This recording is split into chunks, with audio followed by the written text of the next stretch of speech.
Magandang araw po sa ating lahat mga ka-TH, lalong-lalo na po sa mga ka-TH natin sa buong Pilipinas. So for today's video mga ka-TH, meron tayong available dito na Garrett Pro Pointer. So 3 piraso yung dumating natin na stock mga ka-TH. So bago po natin simulan mga ka-TH, shoutout po sa mga ka-TH natin sa buong Pilipinas.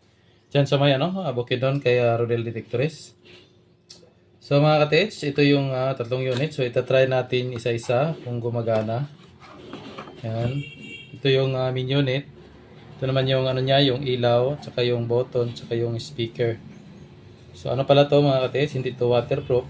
So kung gusto niyo sa tubig, pwedeng hanggang dito lang. So hindi pwede yung buong unit kasi hindi naman to fully waterproof. So ang lalagay lang natin dito is yung 9 volts battery. Ayan, lalagyan natin dito. Ayan. Ayan, magkano siya.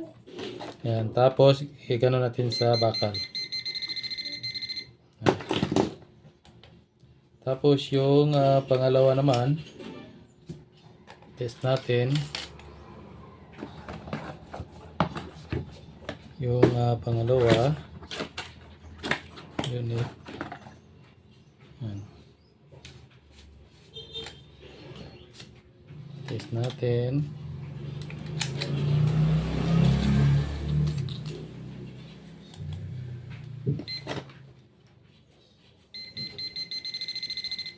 Ayan, gumagana mga ka-TH.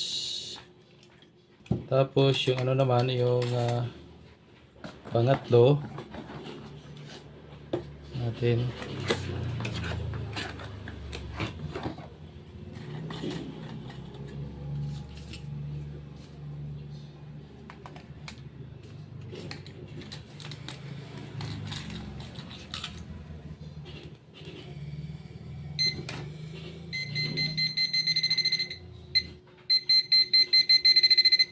Yan.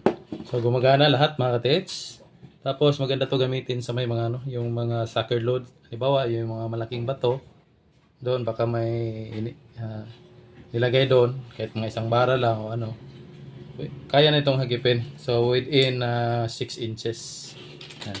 So sa mga interested pala nito mga ka-TH is maaari kayong mag-text or tumawag sa number na nakalagay sa screen.